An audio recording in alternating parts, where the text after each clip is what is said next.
We're going to stick with big tech here and talk Facebook because the company is taking some action against the spread of conspiracy theory QAnon. The social media giant says it's going to ban all content from the QAnon movement across its platform, which, by the way, has a core following of about 600,000 people on Facebook alone. Our tech editor, Dan Howley, joining us for more on this one. So, Dan, what will this ban entail exactly? This is similar to what we saw previously with Facebook's ban on QAnon, but this is going beyond just the basic acts of violence or kind of speech that would look to promote violence.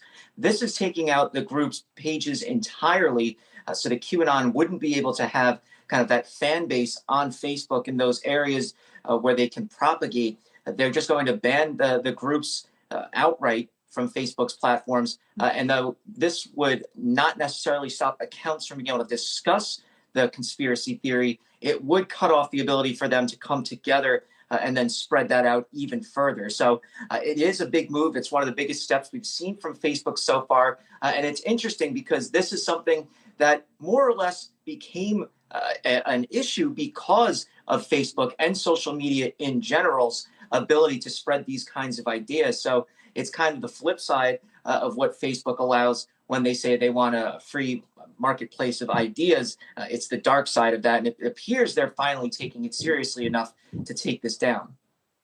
Dan, why is Facebook doing this now?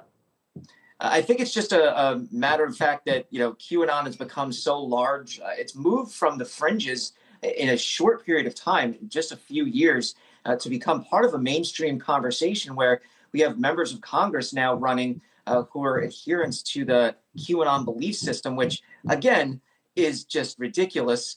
It's about pedophiles, Satanists who, I guess, harvest the fear of children to then inject themselves with it.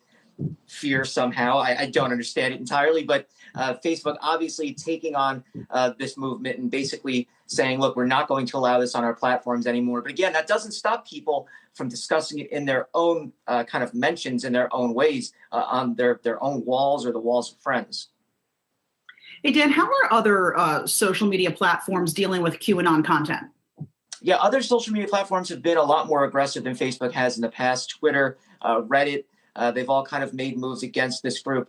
This is something that is seen as a potential national security threat.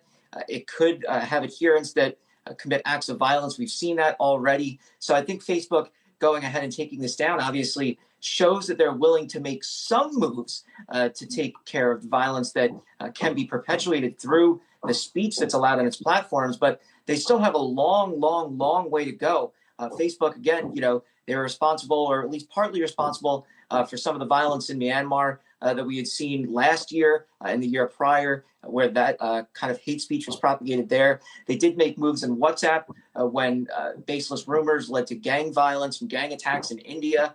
But this is the first time we're really seeing this in the U.S. where it's a big issue. And I think it really has to do with the fact that, look, QAnon has become something that's not fringe anymore. It's part of, unfortunately, the mainstream. And as I said, there are candidates running for Congress right now who believe this baseless theory.